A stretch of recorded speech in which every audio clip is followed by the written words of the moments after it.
আসসালামু আলাইকুম ওয়া রাহমাতুল্লাহি ওয়া বারাকাতুহু। কবরে মাটি দেওয়া দোয়া। মিনহা খালাকনাকুম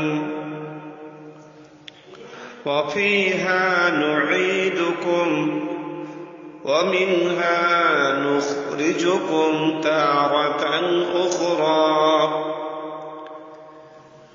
বন্ধুরা, মিনহা খালাকনাকুম প্রথম যে দোয়াটি, প্রথমবার যে মুষ্টি মাটির কবরে দেওয়া হবে, প্রথম মুষ্টি মাটি দিতে গিয়ে প্রথম দোয়াটা, দ্বিতীয় মুষ্টি যখন মাটি দেব ওয়াফিহা নুঈদুকুম এই দোয়াটি পড়ব, আর তৃতীয় মুষ্টি যখন মাটি দেব মিনহা নুখরিজুকুম তারাতান উখরা এই দোয়াটি পড়ব।